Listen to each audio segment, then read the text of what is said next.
Hey everyone, welcome back to the Custom Corner. Over the past few weeks, I've gotten a lot of requests to cover the new text tool in Bambu Studio, especially how to use it on curved surfaces. So I decided to make a short walkthrough showing some of the more important features and how they work in the latest version of Studio. In this video, I'll be going over some of the text basics like font size, and styles, some of the additional features like thickness and embedded depth, letter gap, and angle. We'll also be going over the 4 surface modes and the best times to use each of them, and finally, what each operation, part, cut, and modifier actually does. Got a lot to cover, so let's get started. First, let's create a simple object to test on. I'll start with a cylinder. To add text, click the Add Text button at the top. Type in your message. I'll just use the word custom here. Note that you can't do multi-line text here. You'll need to split it into the individual words if you want things in 2 lines. I hope Bambu adds this feature soon. From here, you can adjust. You can change the font to any installed font in your system, the size, which controls overall scaling, thickness, how tall the text is above the surface, and embedded depth, how far it cuts into the model if you're engraving using the cut feature. Try to keep the text thickness at least 0.6 millimeters for reliable printing. Next, the text gap slider controls the spacing between letters. This helps fix overlapping text when curving it around a shape. The angle slider lets you rotate the entire text block, which is great when you're trying to line things up around parts. You can see here how changing the embedded depth, even for when it's in part mode, makes it go deeper into the model.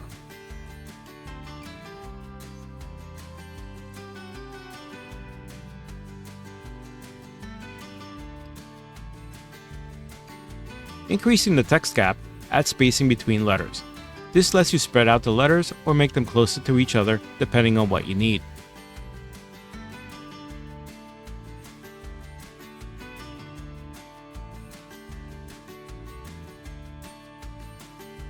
Changing the angle allows for diagonal or even rotating all the way so that the text is upside down. You'll see how we make use of that a little later. Now the fun part, the surface modes. There are 4 options here, and each behaves differently on curved geometry.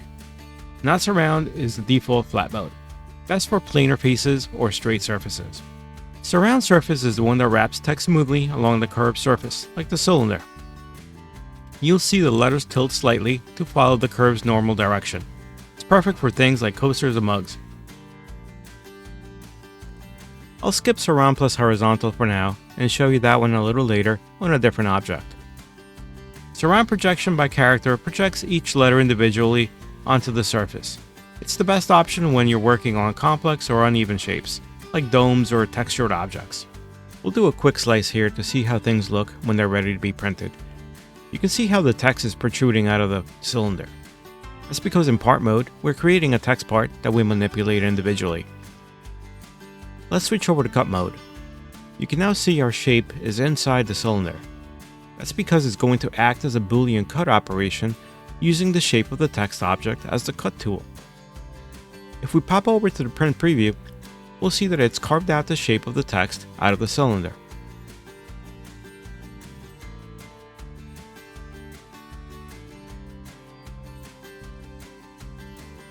By increasing the embedded depth, you can cut further into the model, creating deeper grooves within your object.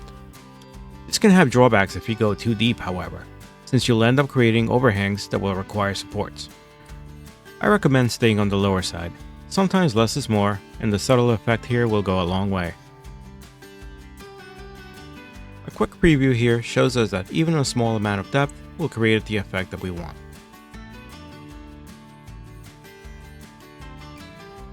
Finally, we change over to Modifier.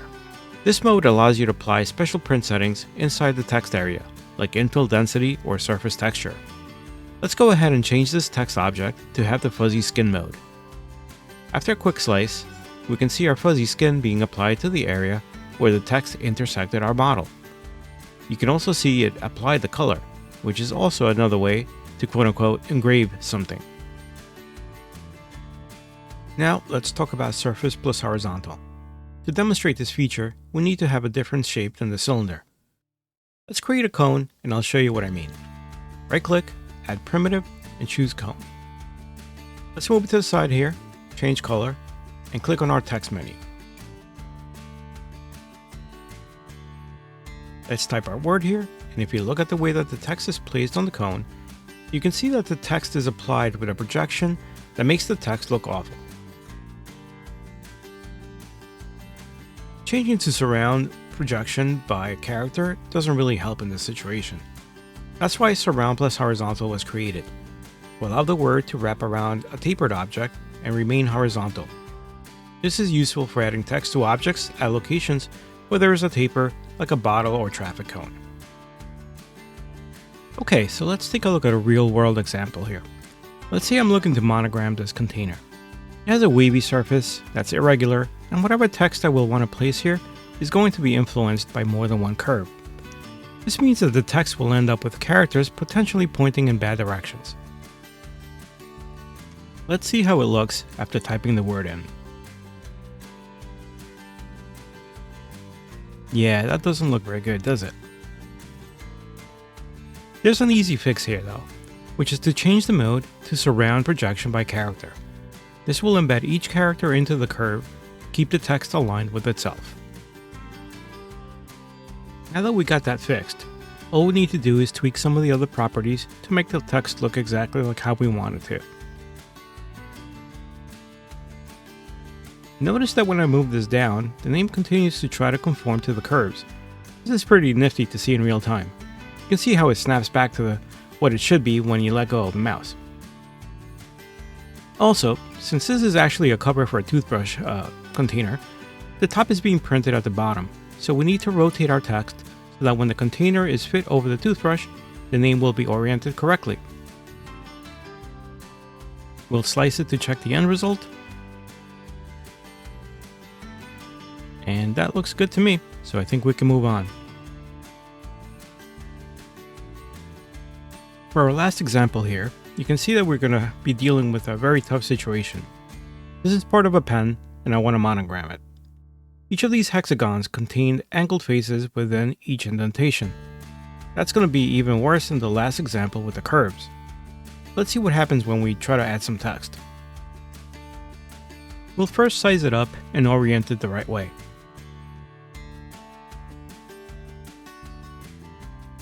If we start looking at the fit, you can see that the normal surround surface mode is not going to cut it.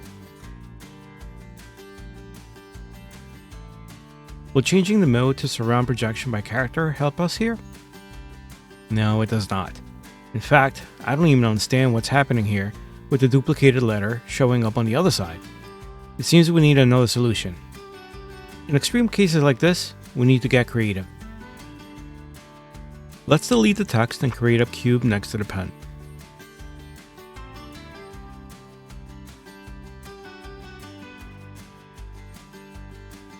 We'll resize it to be roughly the size of the text that we want to add to the pen. We're going to group the box and the pen together so we get a rough idea of how the text will look when it's on the pen. By grouping them together, we're able to move the box up to where we want it.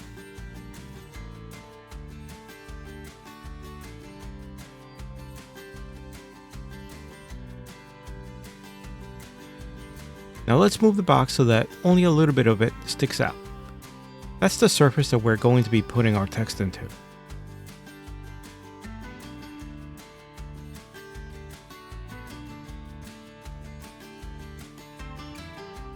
Now if you notice, the rest of the box is inside the pen container. That's no good, since we won't be able to fit the pen contents inside if that's there. But we have a solution for that. Choose both parts and click on Mesh Booleans. Next, choose Subtraction.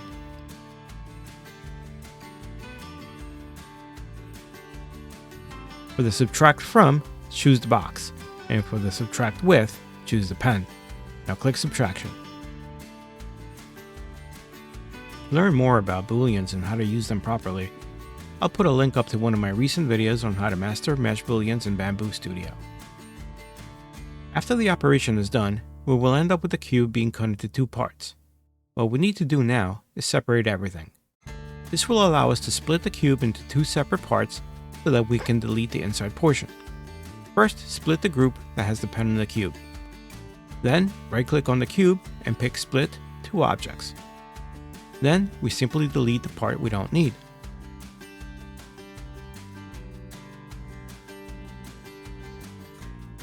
We then need to group up the leftover piece and the pen again and line it up. There may be a better way to do this, but this isn't that difficult.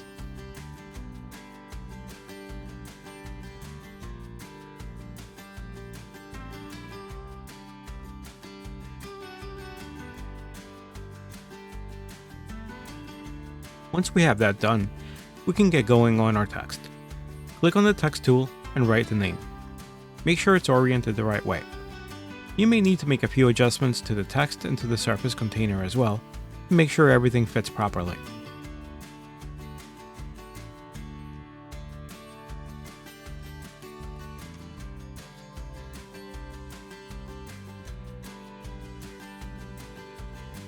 After making the necessary adjustments, we can now change the color of the container to the same color as the pen.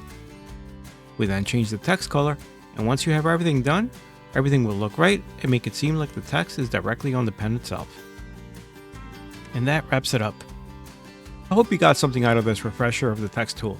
This new version is a good upgrade over the old versions, and it makes labeling or branding your prints way easier. Try experimenting with different surround modes and the operation types to see what works best for your projects. Thanks for watching, and if you found this helpful, don't forget to like, subscribe, and check out my other 3D printing tutorials. See you next time.